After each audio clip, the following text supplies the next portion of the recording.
Lendo Srila Prabhupada Lilamrita, 6º volume, 3º capítulo, Pregando para os Estados Unidos, parte 2. 31 de julho de 1975. O clima estava tempestuoso na rota para Nova Orleans. Srila Prabhupada, na primeira classe com o Pendra, olhava para fora da janela quando anunciaram: aperte os cintos de segurança. 10 minutos antes da hora prevista para a aterrissagem. De repente o avião abaixou de altura violentamente. Os passageiros berraram e comprimiram os braços de seus assentos, abraçando-se mutuamente. Aterrorizado e mudo, o Pendra pensou: se eu tiver que morrer, está tudo bem, pois Prabhupada está aqui. O mergulho vertiginoso no espaço cessou abruptamente, mas então o avião começou a dar guinadas e rodopios, à mercê de correntes turbulentas de ar. Os porta-malas superiores escancararam-se e as bagagens caíram, atingindo passageiros antes de chegar ao chão. Srila Prabhupada virou-se para o Pendra. Por que está balançando? Perguntou ele. É uma tempestade, replicou o Pendra. Ele pôde ver que Srila Prabhupada estava calmo. Sua expressão denotava irritação, a mesma irritação que lhe causaria se seu almoço fosse servido com atraso. Sob aquela ventania e aguaceiro, finalmente o piloto tocou as rodas na pista, aterrissando sem contratempos. Enquanto suspiravam aliviados, os passageiros aplaudiram e elogiaram a tripulação. Srila Prabhupada parecia inabalado. Perguntou ao Pendra quando demoraria o carro até o templo.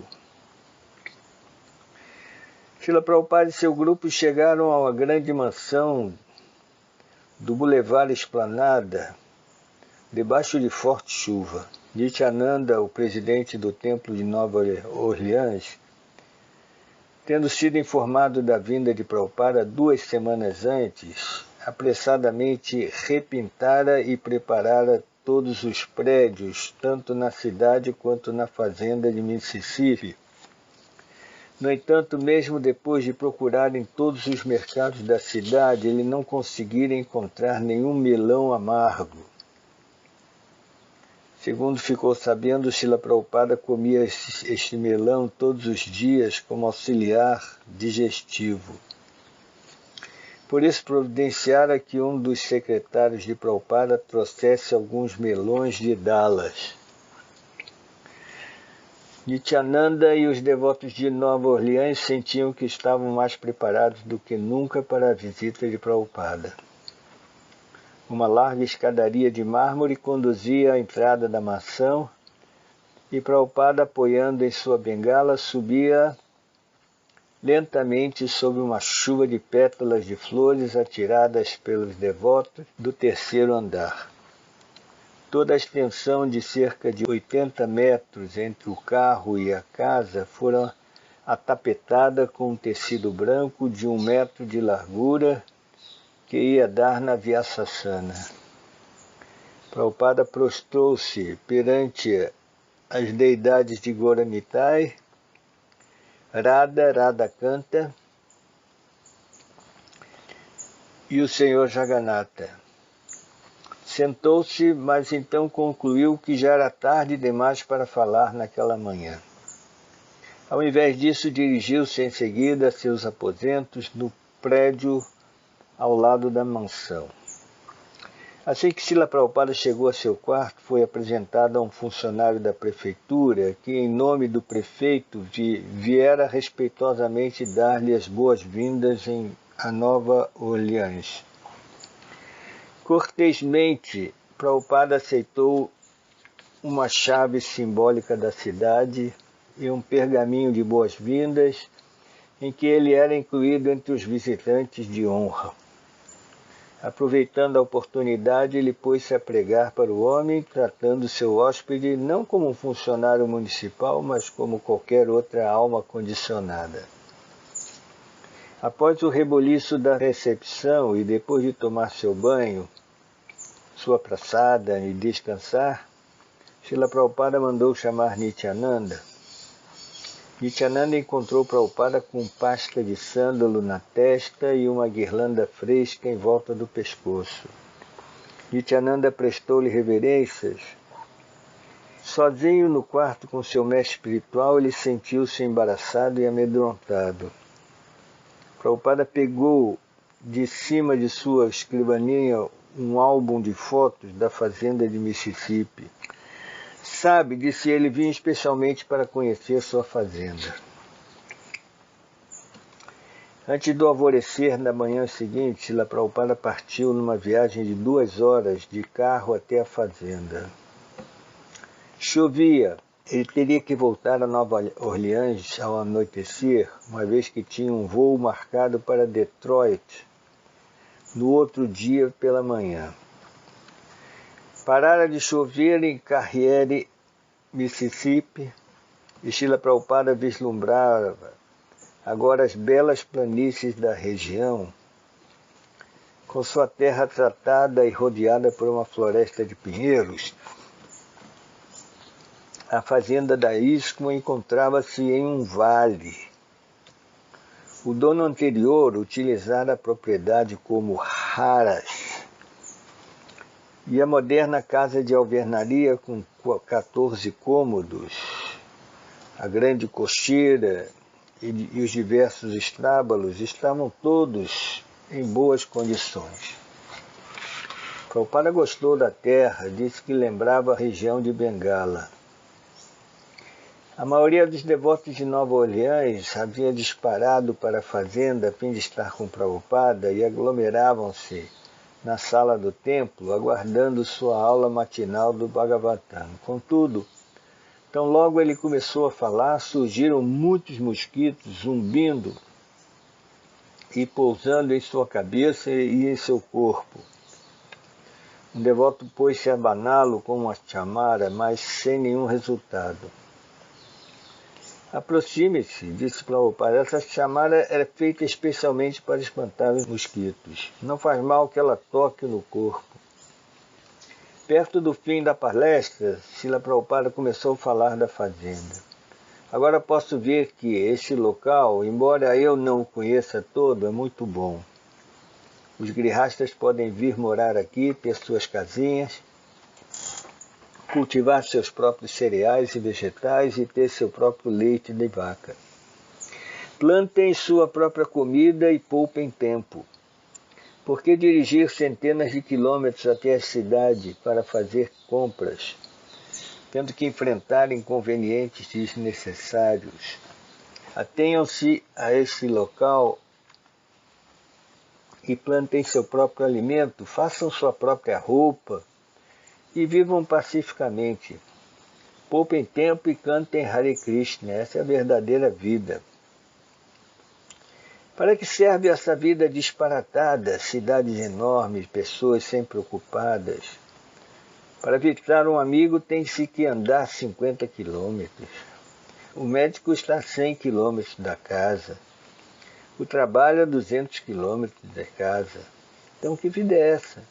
Isto não é vida. Contentem-se com o que vocês têm. A vida de um devoto deve ser prayojana. É certo que precisamos de recursos materiais, mas apenas o quanto for necessário. Não precisamos de vida artificial. Srila Prabhupada prosseguiu desaprovando a vida de máquinas e nada mais. Ele pediu aos devotos que exemplificassem na prática como se pode viver com simplicidade e avançar em consciência de Krishna. Se eles pudessem mostrar esse exemplo, as pessoas tentariam segui-lo. Embora Nityananda e outros devotos já estivessem vivendo na Terra havia muitos meses, as palavras de Prabhupada revelaram-lhe a verdadeira orientação e verdadeiro objetivo do projeto. Era como se agora ele estivesse dando vida a seu projeto. Srila Prabhupada foi a seu quarto, onde sentou-se em companhia de Brahmananda Swami, Satsvarupa Goswami, Harikesha, Jagadisha e Upendra. Ao começar a falar sobre Varnashrama, mandou chamar Nityananda. Eles deveriam procurar evitar o uso de máquinas, disse ele. O trabalho devia ser feito por homens e animais. Nityananda perguntou se os chefes de famílias deveriam produzir alimentos cooperativamente ou se cada família deveria ter a sua própria produção. Eles devem trabalhar juntos, disse Prabhupada. Ou então, de que adianta morar num centro comunitário? Quando Upendra perguntou como se devia utilizar o leite, Srila Prabhupada explicou o que chamava de sistema de aldeia indiana. Assim como Nanda Maharaj cuidava de vacas em sua aldeia, disse ele, havia muitas outras aldeias. Eles usavam um panelão onde colocam todo o leite tirado durante o dia. Esse panelão fica no fogo, mantendo o leite sempre morno. Assim a família inteira pode beber leite a hora que quiser. À noite o leite restante é convertido em iogurte. No dia seguinte eles também usam leite e iogurte à vontade. Então após a feitura do iogurte o resto é guardado.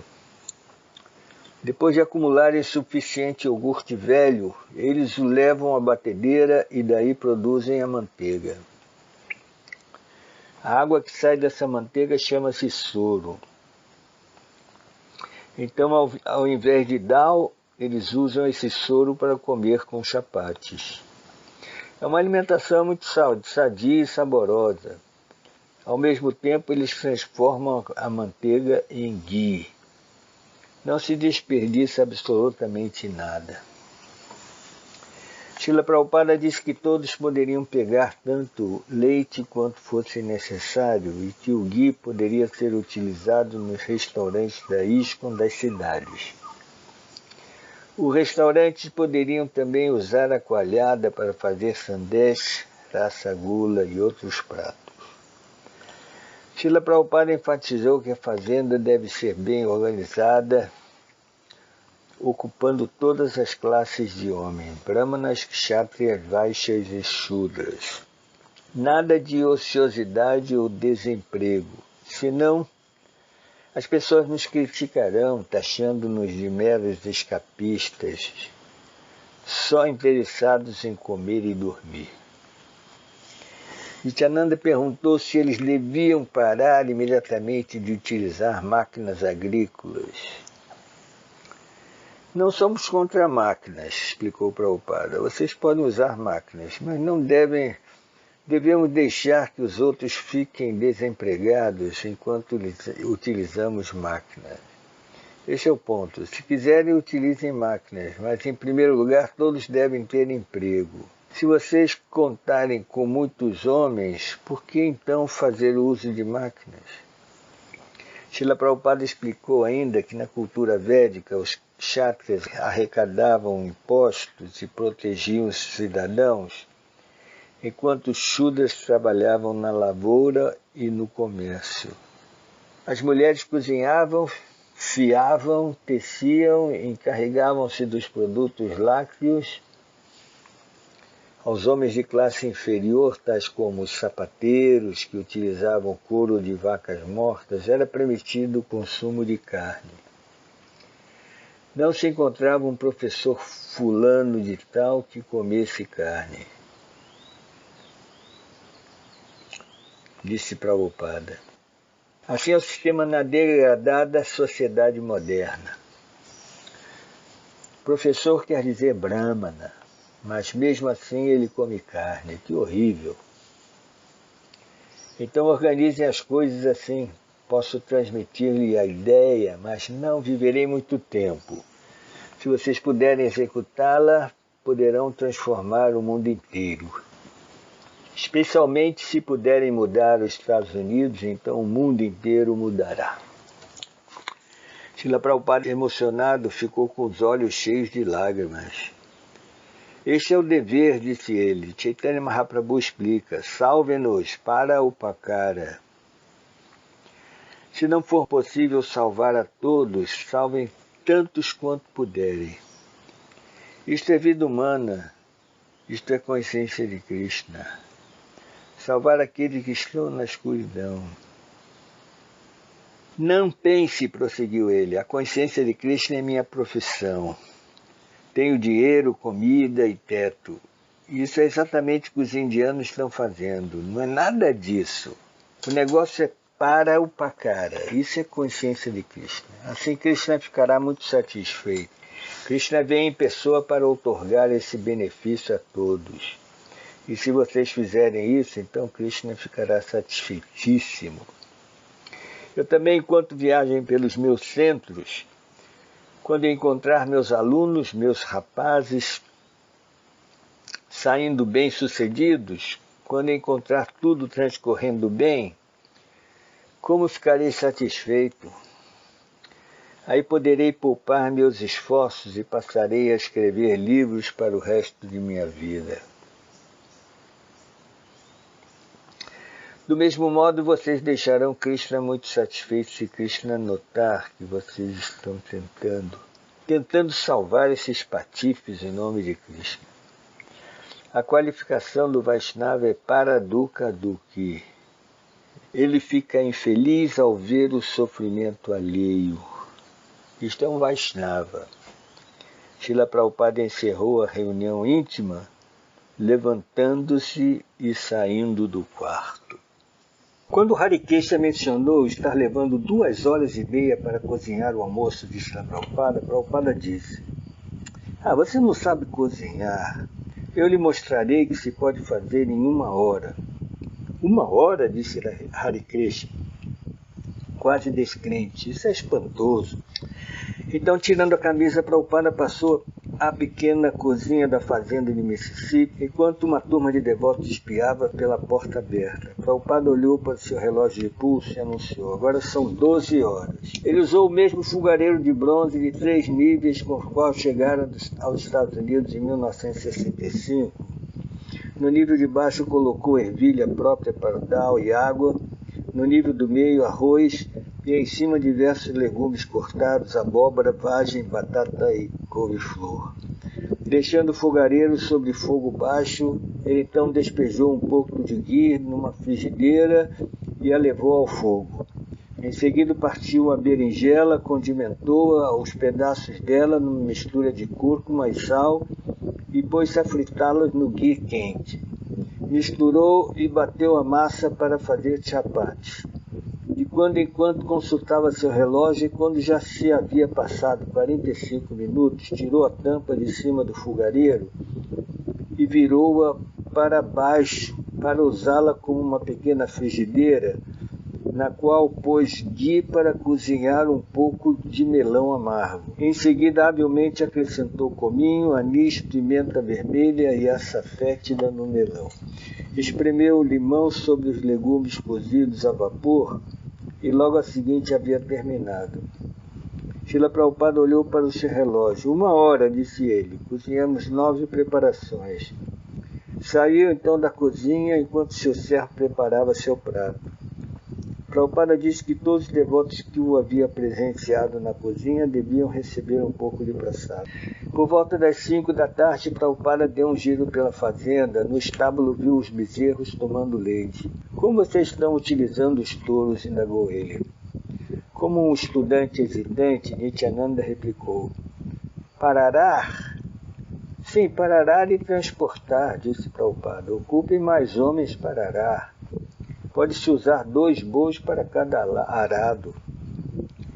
Ao passar por um campo de cultivo de feno, Prabhupada perguntou por que o feno cortado ainda estava ao relento.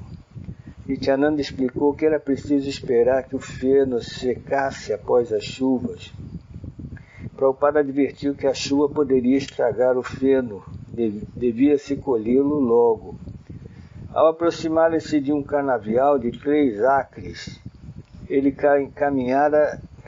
caminharam na direção a um vão por onde se embrenharam, ladeando pés de canas-de-açúcar mais altos que sua cabeça, saindo do outro lado foram dar no limiar de uma floresta de pinheiros. Esses bosques são arranjos naturais, disse Prabhupada. Cortem árvores para fazer suas casas e usem os restos da madeira para lenha. Então podem arar o solo e cultivar seu próprio alimento. Isso é tudo. Isso é natural. Prabhupada lamentou a tendência da sociedade moderna de desperdiçar árvores para imprimir pilhas de jornais inúteis. Viu os 2 acres de árvores frutíferas plantadas pelos devotos, nespereiras, pessegueiros, pereiras, figueiras, bem como 25 grandes pés de noz pecan. Mas ele descobriu discrepâncias. Nityananda alinhara para a inspeção de Prabhupada 2 tratores, uma grande máquina de enfeixar feno, um condicionador de feno, ceifadoras, ancinhos, uma ventoinha e uma carroça. Porém, ao ver as máquinas expostas ao relento, Prabhupada perguntou por que não eram mantidas cobertas. Nityananda replicou que eles ainda estavam construindo um depósito. Enquanto isso, tudo se estraga, disse Prabhupada. Quando você tiver terminado seu depósito, elas estarão enferrujadas e logo serão inúteis. Ele citou um provérbio em hindi e traduziu. Uma mulher estava se vestindo para ir a uma festa, mas ao terminar de vestir-se, a festa já havia acabado. Os devotos riram, mas Nityananda ficou grave. Prabhupada prosseguiu: utilize essas máquinas, ou então venda-as enquanto estão em boas condições, mas não as deixem jogadas assim. Nityananda mostrou a Prabhupada um campo de 25 acres de cultivo de sorgo. Esse cereal era para os animais e após a colheita seria armazenado em silos. Então tudo é para os animais? Perguntou Prabhupada. Nada para o homem? As vacas não dão leite, explicou Nityananda. Isso é tudo? Perguntou Prabhupada. E você não está plantando nenhum alimento? Por quê? A instrução de Prabhupada era clara. Pouco antes de encerrar a caminhada, ele voltou a perguntar a Nityananda: que farão os bois? Eles vão arar os campos, replicou Nityananda, com um aluno que aprendeu sua lição. Sim, disse Prabhupada, isso é importante. Transportar e arar os campos. E a menos que nossos homens sejam treinados em consciência de Krishna, eles pensarão: para que cuidar da vaca? Melhor ir para a cidade, ganhar dinheiro e comê-las. Esta declaração era semelhante a uma instrução que Prabhupada dera em diversos tempos após instalar a deidade de Radha Krishna. Ele advertira que se os devotos não fossem entusiastas, a adoração às deidades se deterioraria, transformando-se em mero ritual, até que finalmente os devotos ressentir-se-iam pelo fato de o mestre espiritual tê-los sobrecarregado tanto.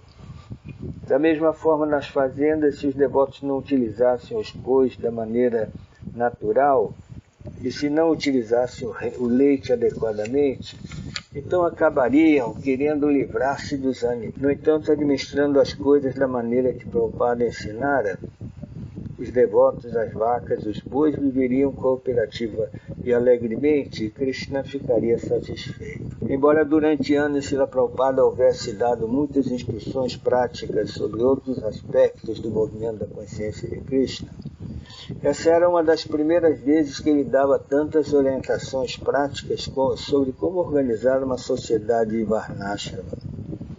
Ele sentiu satisfação e prazer em ter visto uma comunidade rural consciente de Krishna tão promissora.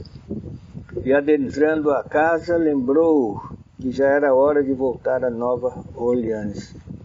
Fora um dia de movimentado e produtivo serviço a Krishna. E amanhã também o seria. Detroit, 2 de agosto de 1975. Alfred Ford, bisneto de Henry Ford, sentira-se atraído à consciência de Krishna após encontrar-se com alguns dos discípulos de Srila Prabhupada em Detroit e depois de ter lido o Bhagavad Gita como ele é.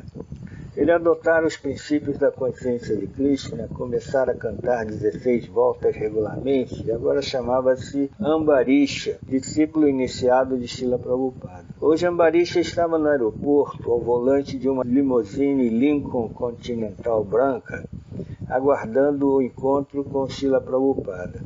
Ao ver Srila Prabhupada aproximou-se, Ambarisha saiu do assento do motorista para prestar-lhe reverências. Abriu a porta traseira da limusine para Srila Prabhupada, fechou-a e voltou ao seu assento, tal como um motorista subalterno. Nós devotos também temos carro, disse Prabhupada enquanto eles saíam de automóvel. Mas estamos indo para o templo e distribuindo livros com ele. Pode-se utilizar qualquer coisa para Krishna. Aqui está o filho de um homem rico, Alfred Ford. Transmitimos-lhe um pouco de ensinamento espiritual e ele é feliz. Elizabeth Reuter, filha do líder trabalhista Walter Reuter, e agora chamada Lekashravanti Devi Dasa. Era outra discípula de Srila Prabhupada em Detroit. Ambarisha contou a Prabhupada que os Fords e os Reuters sempre haviam sido inimigos, mas agora 2 de seus descendentes trabalhavam juntos e pacificamente em consciência de Krishna. Srila Prabhupada ficou satisfeito com a humildade desses 2 discípulos e, embora reconhecessem o status especial de ambos, ele não se gabava pelo fato deles pertencerem a famílias tão famosas. Ambarisha e Lekashravanti consideravam-se servos humildes dos Vaishnavas. A caminho do templo, o automóvel de Prabhupada passou por um prédio grande e moderno, em cuja entrada tremulava bandeiras de muitas nações, e se lia num grande letreiro Ford, sede mundial. Um dos devotos virou-se para Ambarisha e perguntou: "É aqui que você trabalha?" Do assento traseiro, Prabhupada falou: "Não, ele é o proprietário." Ao passarem por um grande projeto de redesenvolvimento urbano, Prabhupada perguntou: "O que é isso?" "É conhecido como Centro da Renascença de Detroit", disse Ambarisha.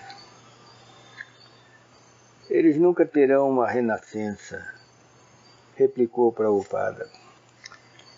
O templo de Detroit localizava-se numa velha casa de tijolos aparentes, com a sala de templo no sótão do 3º andar. O contrato de aluguel estava para expirar e Govardhana, o presidente do templo, estava procurando uma nova casa. Ele mostrou a Prabhupada fotos dos prédios em vistas, entre eles a mansão de Lawrence Fisher, o falecido milionário da indústria automobilística. Govardhana disse que o prédio era provavelmente caro demais e se encontrava numa vizinhança ruim. Mas Prabhupada ficou interessado na mansão. De fato, tudo que os devotos viam de ruim na mansão, Prabhupada disse que na verdade era bom, o que pelo menos poder-se-ia retificar com facilidade.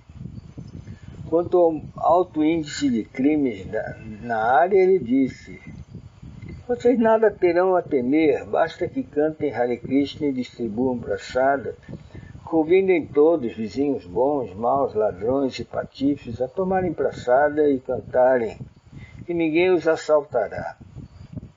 Os devotos enfatizaram que Detroit era a capital americana do crime e que a área pobre de cortiços onde a mansão se localizava era conhecida como ponto de tráfico de drogas, assaltos e assassinatos.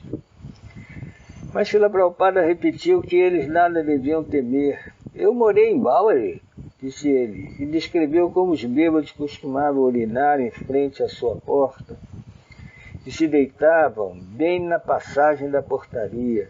Porém, quando ele precisava entrar no prédio, ele levantava-se e dizia: "Sim, senhor, passe, senhor." "Consigam um local", disse Prabhupada, "e cantem Hare Krishna lá dentro, 24 horas por dia. Se vier um ladrão, lhe diremos: sim, primeiro tome prasada, depois leve tudo o que quiser. Afinal, o que temos nós?" Srila Prabhupada foi ver a mansão com Govardhana, Ambarisha e vários membros do GBC. Eles foram recebidos pelo proprietário e por uma senhora que se apresentou como corretora de imóveis. Enquanto o dono lhe mostrava a casa, Prabhupada ficou gostando ainda mais da propriedade. O prédio palaciano situava-se num terreno de 15 mil metros quadrados, rodeado por um alto muro de pedra. Havia jardins e caminhos agora no abandono, bem como fonte e uma piscina. Alguns dos devotos acharam o local espalhafatoso, com seu extravagante estilo dos anos 20, mas Srila Prabhupada antevia o grande potencial da mansão. Assim que entrou no salão e viu as ornamentadas cerâmicas italianas e os arcos de mármore, ele pôs-se a sorrir. O grupo entrou no saguão com seu teto alto, coberto de relevos de folhas, florões e flores de gesso, tudo pintado à mão. Em seguida, eles entraram no salão de baile, com seu assoalho de mármore e seu alto teto abobadado, pintado para assemelhar-se a um céu azul crepuscular, cheio de nuvens e estrelas. Uma iluminação especial produzia o efeito de brilho natural das estrelas. Numa extremidade do salão, 3 arcos de mármore assemelhavam-se exatamente ao desenho que Prabhupada estabelecera para os altares das deidades em seus templos. Poder-se-iam instalar 3 altares ali, e o salão de baile poderia transformar-se em um templo em pouquíssima reforma. Prabhupada não comentou com o dono sobre a conveniência do salão de baile, mas ela era óbvia para os devotos. Então eles foram conhecer o mini-porto, uma garagem aquática interna capaz de alojar vários iates. O mini-porto dava para um canal que se encontrava com o rio Detroit perto dali. Prabhupada mencionou que os devotos poderiam obter um barco para sua pregação.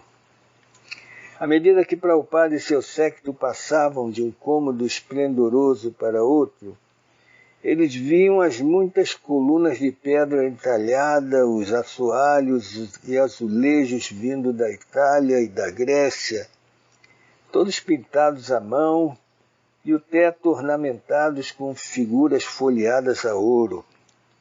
Candelabros de cristal de rara antiguidade adornavam muito dos cômodos. Havia salas de estar, bibliotecas, uma sala de jantar, uma sala de bilhar, uma sala de música, 2 dormitórios principais, outros dormitórios, tudo extravagante. Cada cômodo vale o preço total, disse Prabhupada reservadamente aos devotos. Os proprietários falavam de influências maias, mouriscas, espanholas, gregas e italianas, salientando-se que as 2 colunas em espiral, esculpidas à mão da sala de jantar, haviam sido recuperadas de um antigo palácio europeu.